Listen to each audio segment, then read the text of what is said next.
इस लेक्चर में हम लोग बोट एंड स्ट्रीम कॉन्सेप्ट को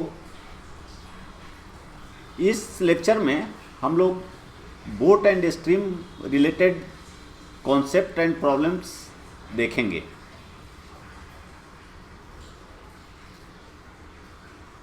इस लेक्चर में हम लोग boats and stream related concept और प्रॉब्लम्स डिस्कस करेंगे।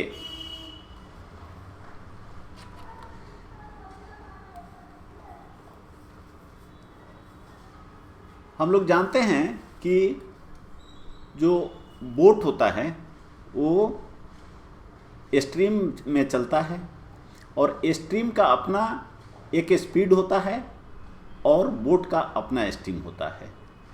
बोट का स्पीड स्ट्रीम से अधिक होगा तभी बोट स्ट्रीम के अगेंस्ट में जा पाएगा।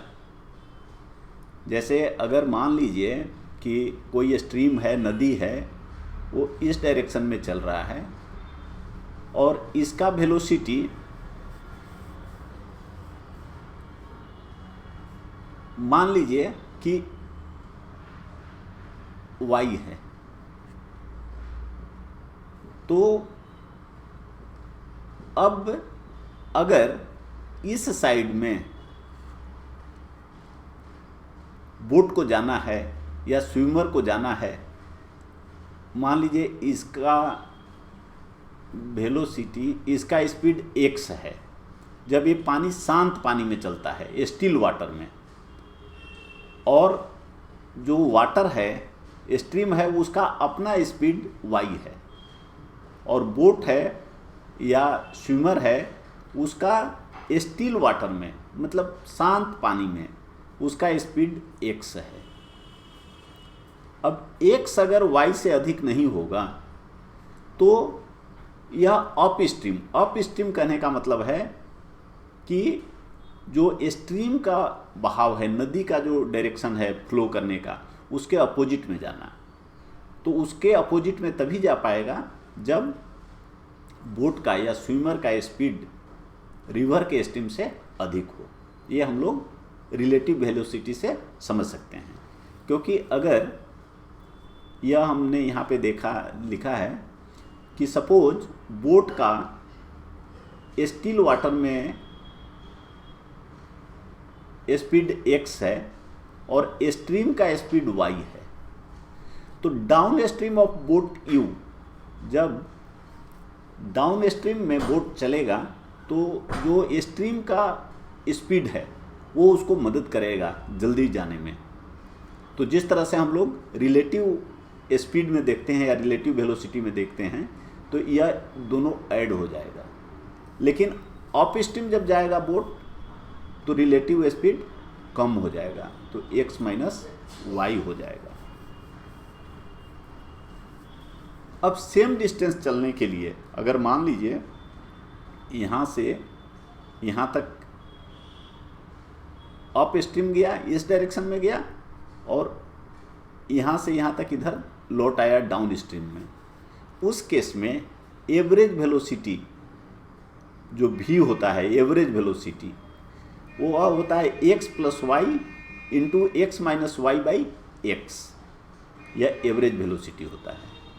तो अगर आपको टाइम मान लीजिए कि 2 आवर्स गया, तो इस एवरेज वेलोसिटी में 2 से मल्टीप्लाई कर देंगे तो इतना समय में वो यहाँ से यहाँ तक जाएगा और आ जाएगा। तो यह हुआ एवरेज वेलोसिटी। और जो शांत वाटर, स्टिल वाटर में, शांत पानी में जो स्पीड होता है बोट का और जो स्ट्रीम का स्पीड है y, ये दोनों का जो रेशियो होता है वो T1 plus T2 by T1 minus T2 होता है।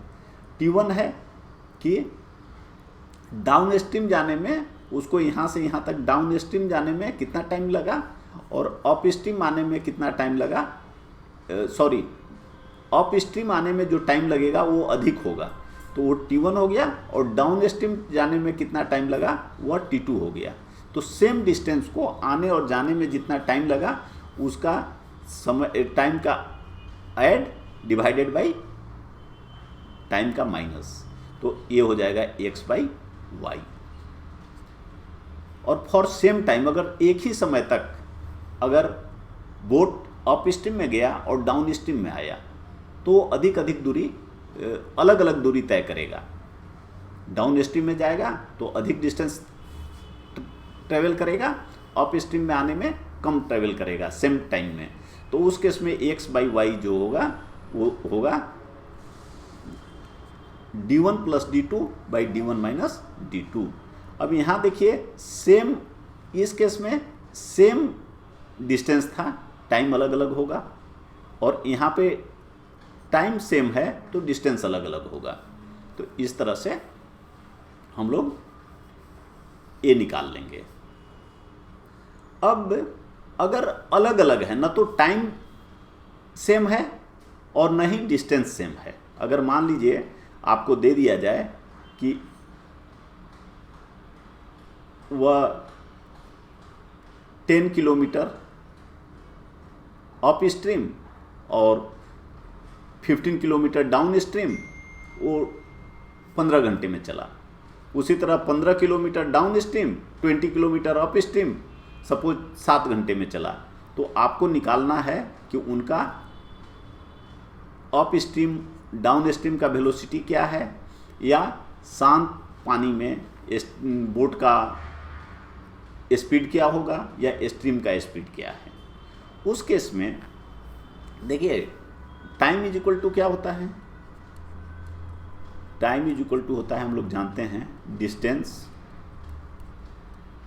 By speed. अगर हमें कहता है कि उसको T1 टाइम लगा D1 किलोमीटर अप स्ट्रीम जाने में, डाउन स्ट्रीम जाने में, तो डाउन स्ट्रीम में कितना होगा, x + y + D2 x - y, इस तरह का दिया हुआ है। उसी तरह T2 टाइम लगा, मान लीजिए D3/x + y and D4/x - y, ये सब दिया हुआ है। तो हमें x और y बेसिकली निकालना है। x और y निकाल लेने से u और v हम लोग निकाल लेंगे। तो इसमें हमें ये दोनों इक्वेशन को सोल्व करके हम लोग x और y का वैल्यू निकाल सकते हैं, हम लोग यह जानते हैं। लेकिन इसमें एग्जाम में थोड़ा सा समय आपका अधिक लगेगा। तो उसके लिए दूसरा तरीका क्या है कि जो ये आपको इन्फॉर्मेशन दिया हुआ है, अप स्ट्रीम देखिए, डाउन स्ट्रीम और टाइम, ये तीनों टेबुलर फॉर्म में लिख दीजिए। Up stream D1, down stream में D2 चला, टाइम T1 लगाया। उसी तरह अप स्ट्रीम में D3 और डाउन स्ट्रीम में D4 और टाइम T2 लगाया। ये हमने लिख दिया। अब हमें निकालना है कि XY निकालना है या U भी निकालना है। ये हम लोग दोनों निकाल लेंगे। तो लेकिन यहाँ से U भी डायरेक्टली निकलेगा। तो U भी कैसे निकलेगा, U क्या है, down stream speed. Down stream speed का मतलब क्या है कि x + y, और अप स्ट्रीम स्पीड का मतलब क्या है, x - y, relative speed of boat. तो देखिए इसमें अब हमारा टेबुलर फॉर्म में लिखा हुआ है। अब जो ऊपर में जो न्यूमरेटर में होगा वो यहाँ ये दोनों का क्रॉस मल्टीप्लिकेशन होगा। देखिए यह माइनस यह D1 D4 minus D2 D3, दोनों केस में U में भी और V में भी। इसका एब्सोल्यूट साइन दिया हुआ है, मतलब जो भी साइन आएगा उसको छोड़ देना है, नंबर रहेगा। जैसे -10 आ गया तो भी 10 है, 10 आया तो भी 10 है, इस तरह। अब जब हम यू निकाल रहे हैं, मतलब अप स्ट्रीम का निकाल रहे हैं, अब यहाँ नीचे में टाइम आएगा, तो टाइम आएगा तो हम इसको नहीं कंसिडर करेंगे। जब हम इसको नहीं कंसिडर करेंगे जब अप स्ट्रीम का निकाल रहे हैं, तो देखिए क्या करेंगे, क्रॉस मल्टीप्लिकेशन विथ टाइम करेंगे, तो d1 into T2 minus d3 into T1, ये देखिए तो ये हो गया। और उसी तरह एब्सोल्यूट साइन, ताकि जो भी साइन आएगा उसका साइन हटा देंगे। और जब अप स्ट्रीम निकालेंगे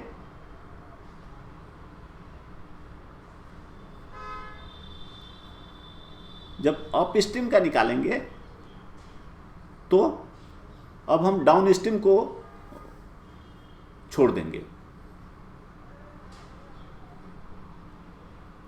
सॉरी, जब अब हम अप स्ट्रीम निकालेंगे तो अप स्ट्रीम को छोड़ देंगे। तो देखिए क्या निकालेंगे, d2 T2 minus d4 T1, means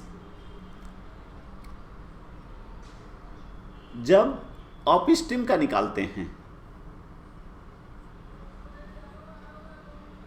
तो डाउन स्ट्रीम को छोड़ देते हैं। जैसे देखिए जब यू निकाल रहे थे तो इसको हमने छोड़ दिया, और जब अप स्ट्रीम का निकालेंगे तो हम डाउन स्ट्रीम को लेंगे, अप स्ट्रीम को छोड़ देंगे।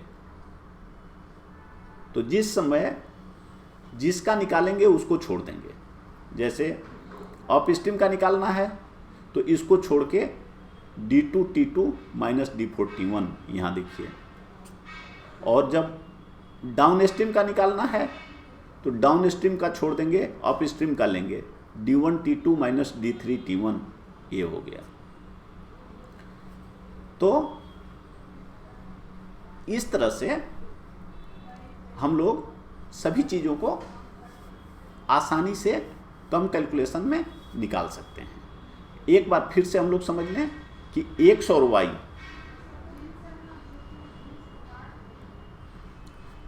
ये दोनों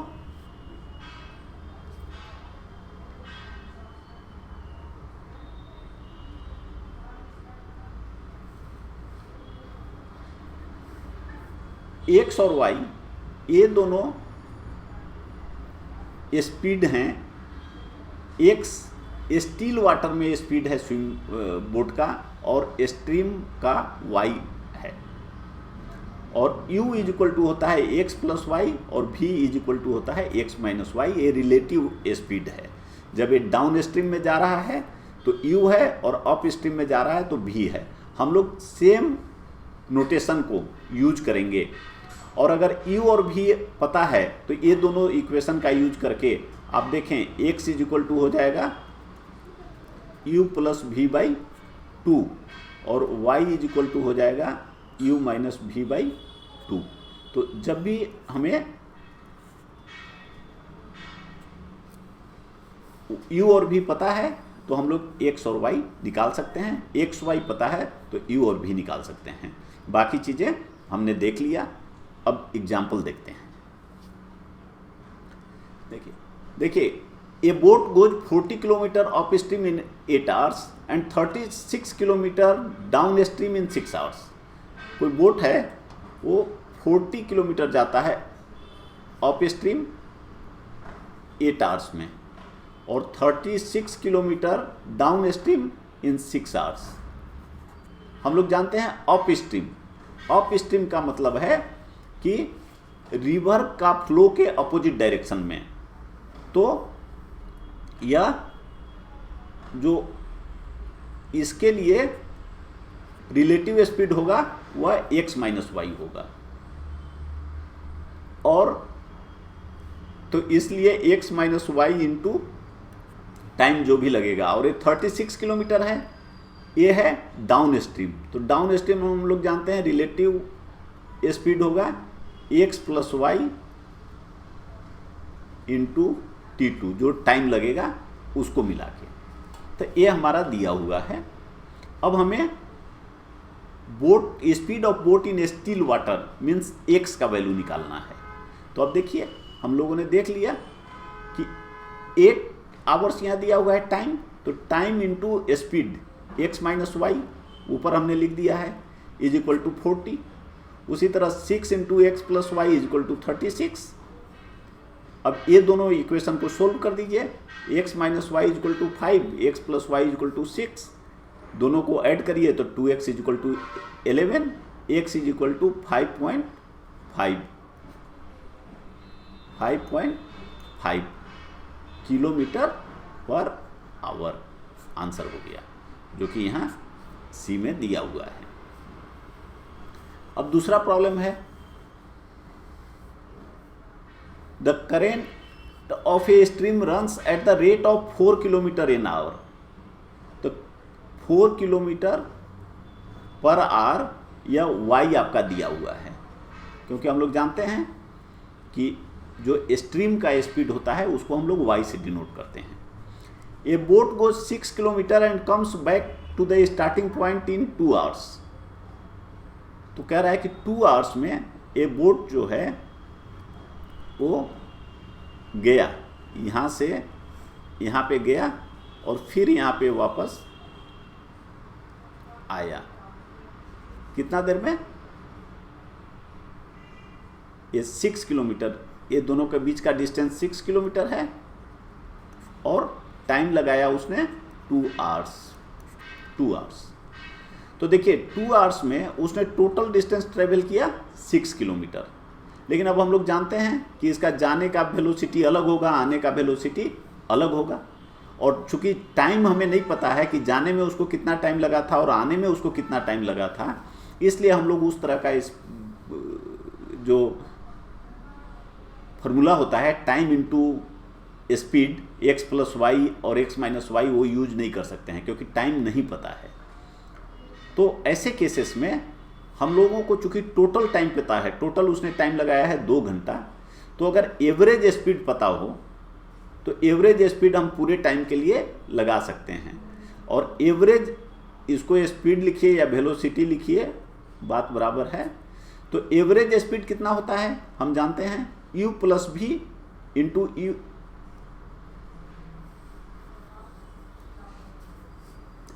x plus Y into X minus Y by X. तो यह हो गया X square minus 16 by X.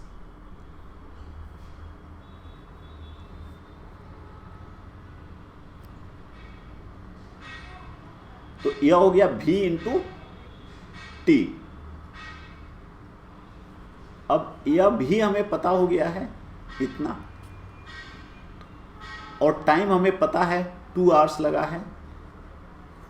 तो जब हम स्पीड, एवरेज स्पीड और टाइम को मल्टीप्लाई करेंगे तो 2 आवर्स में उसने जितना डिस्टेंस ट्रेवल किया वो पूरा होगा डिस्टेंस। और डिस्टेंस कितना हुआ है, यहाँ से यहाँ तक 6 किलोमीटर गया है और 6 किलोमीटर आया है, तो 6 2 × 12, तो ये 12 हो गया। अब इसको हमें सोल्व कर देना है, ये मल्टीप्लिकेशन में है, तो इसको अगर इधर ले जाएंगे तो देखिए यह हो जाएगा 6 और फिर इधर करिए तो X square minus 6x minus 16 is equal to 0। Factorise कर दीजिए तो x minus 8 into X plus 2 is equal to 0। तो x माइनस 2 नहीं हो सकता, इसलिए x 8 है। माइनस कहने का मतलब है कि जो स्ट्रीम है वो शांत पानी में भी, अगर शांत पानी में भी ये जाने का चाहता है इधर और ये जाएगा इधर, -2 का मतलब यह हुआ, तो ये संभव नहीं है, इसलिए x is equal to 8 answer होगा। A boat covers 12 kilometre of stream in 4 hours. देखिए 4 टाइम दिया हुआ है और ऑफ स्ट्रीम है, ऑफ स्ट्रीम में रिलेटिव स्पीड जो होता है x माइनस वाई होता है और डिस्टेंस 12 दिया हुआ है। तो ये हो गया इक्वेशन, 4 से डिवाइड कर दीजिए, 4 को इधर ले लाइए तो x minus Y is equal to 3, ये आपका पहला इक्वेशन हो गया।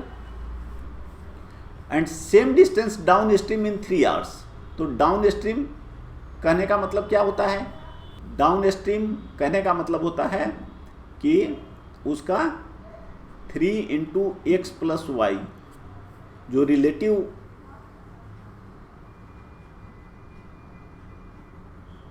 स्पीड होता है डाउन स्ट्रीम में x प्लस वाई हो जाता है इज इक्वल टू 12।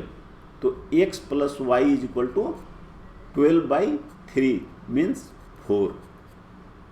तो देखिए क्या हो गया, x minus Y is equal to 3 and x plus Y is equal to 4। अब इसको आसानी से अगर ये दोनों को आप ऐड कर दीजिए तो एक कैंसिल हो जाएगा और यहाँ पे आ जाएगा 2x is equal to 7, x is equal to 7/2 is equal to 3.5। ये आपका आंसर है। अदरवाइज ये x by y componendo dividendo से भी ये दोनों का अगर निकालिएगा x minus Y by x plus Y is equal to 3/4 तो ये इतना आ जाएगा। वो सोल्व करने का तरीका है, ऐसे करिए या ऐसे करिए। फोर्थ प्रॉब्लम में कहता है ए boat covers 40 kilometre up stream and 16 kilometre down stream in 9 hours. 14 kilometre up stream गया और 16 किलोमीटर डाउन स्ट्रीम। देखिए it covers A distance of 12 kilometre up stream और दूसरा केस में 12 kilometre up stream and 40 kilometre down stream in 11 hours. What is the speed of the boat in still water, means x का value निकालना है। अब यहाँ दो case देखिए दे दिया। एक केस में ये अप स्ट्रीम डाउन स्ट्रीम और टाइम का टेबल बना लीजिए, 14, 16, 9 और दूसरे केस में 12, 49, 11। अब जैसा हमने पीछे देखा, अगर हम लोग चाहें तो इसको टाइम एक्स डिस्टेंस दिया हुआ है 14/x minus y plus 16/x plus Y is equal to 9, इस तरह से करके हम लोग दो इक्वेशन बना के सोल्व कर सकते हैं। दूसरा तरीका क्या है कि हम लोग डायरेक्ट u और v निकाल सकते हैं। तो u और v निकालने के लिए क्या करना पड़ेगा, u हम लोग जानते हैं ये अप स्ट्रीम होता है और यह डाउन स्ट्रीम है। तो हमने जाना है कि डिस्टेंस के लिए ये दोनों के लिए जो ऊपर में न्यूमरेटर में होता है वो ये दोनों का क्रॉस मल्टीप्लिकेशन और माइनस। तो 14 इंटू 40 माइनस 12 इंटू 16, ये देखिए ये आप एब्सोल्यूट साइन लगा दे सकते हैं ताकि वो जो भी साइन आए, चूँकि यहाँ पॉजिटिव साइन ही आ रहा है इसलिए छोड़ा हुआ था, तो इतना हो गया। ये कितना हो जाएगा 14 into 11 minus 12 into 9, 16 into 11 minus 14 into 9, तो यह हो गया 2 और यह हो गया 8। तो x is equal to u plus v by 2, 10/2, 5। x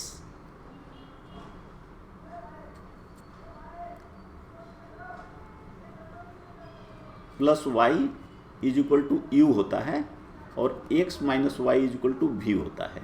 तो इसलिए x इज इक्वल टू हो जाएगा u प्लस v बाई 2।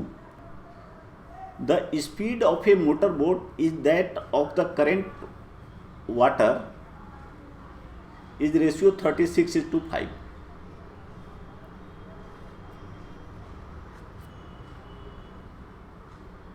तो यह क्या है, यह x है और यह y है। x is to y दिया हुआ है। The boat goes along with the current in 5 hours 10 minutes।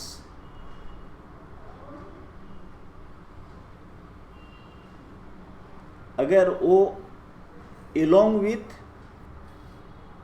with current का मतलब है डाउन स्ट्रीम, तो डाउन स्ट्रीम जाने में वो उसने 5 आवर्स 10 मिनट्स तक चला, तो अप स्ट्रीम आने में उसको कितना टाइम लगेगा ये दिया हुआ है। तो हम लोग जानते हैं कि x by y is equal to होता है T1 plus T2 by T1 minus T2, और T1 जो होता है वो अप स्ट्रीम और T2 डाउन स्ट्रीम का टाइम होता है, क्योंकि यह हमेशा अधिक होगा। करंट के अपोजिट डायरेक्शन में जब जाएंगे तो टाइम अधिक लगेगा। तो T1 बाई T2, तो यह होता है x/y equal to T1 plus T2 by T1 minus T2। यहाँ पे T2 दिया हुआ है कि डाउन स्ट्रीम में जाने में उसको कितना टाइम लगता है, 5 आवर्स 10 मिनट्स। जब इसको आप मिनट्स में बदलेंगे तो यह हो जाएगा 310। तो फ्रैक्शन में लेने के बजाय आप मिनट्स में बदल दें, क्योंकि यहाँ रेशियो है, तो रेशियो का कोई यूनिट नहीं होता है, इसलिए यहाँ यूनिट का कोई प्रॉब्लम नहीं आएगा। अब इसको सोल्व कर दें तो आपका t इज इक्वल टू आ गया 410 मिनट्स। अब इसको 60 से भाग दे दें तो आ गया 6 आवर्स 50 मिनट्स। यह आपका आंसर हो गया। In a fix time a boy swims double the distance along the current that he swims against the current. Against the current मतलब अप स्ट्रीम से,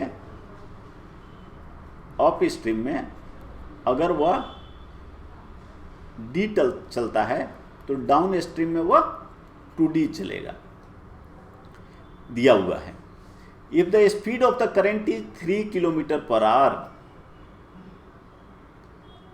y दिया हुआ है 3 किलोमीटर पर आवर, तो x पूछ रहा है कि कितना है, जो स्विमर है बॉय है उसका स्पीड। तो हम लोग जानते हैं x/y इज इक्वल टू, यहाँ दोनों d दिए हुए हैं तो d1 plus d2 by d1 minus d2, 2d plus d 2d minus d, ratio निकाल दीजिए 3, x is equal to 3y और y का वैल्यू निकाल दीजिए तो 9 किलोमीटर पर आवर। आंसर हो गया।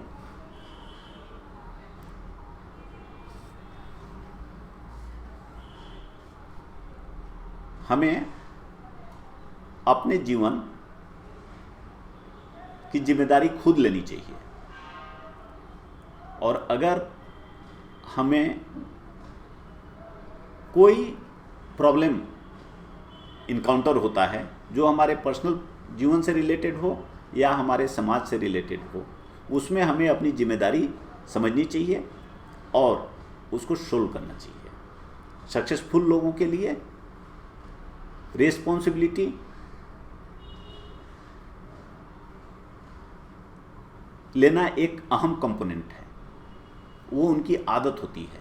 वो कभी एक्सक्यूज नहीं लेते, वो जिम्मेदारी लेते हैं, क्योंकि अगर आप जिम्मेदारी लेते हैं तो आप समझते हैं कि हम इस सिचुएशन का बदलाव सिचुएशन में ला सकते हैं। लेकिन अगर आप सोचते हैं कि हम अपने जीवन के लिए या हमारी आसपास हो रही चीज़ों के लिए मैं जिम्मेदार नहीं हूँ, कोई और जिम्मेदार है, इसका मतलब यह हुआ कि हम कोई बदलाव उसमें करने के पोजीशन में नहीं हैं, जो कि एक बहुत ही निगेटिव थॉट का रिफ्लेक्शन है। इसलिए सफलता पाने के लिए ज़रूरी है कि हम जिम्मेदारी लेना सीखें और जिम्मेदारी लेके जिम्मेदारी के साथ एक्ट करें और सफल हों, ताकि आप दूसरों को भी उनकी समस्याओं को सोल्व करने में, उनको आगे बढ़ने में, उनकी जीवन बेहतर बनाने में मददगार हो सकें। Good luck. Thank you.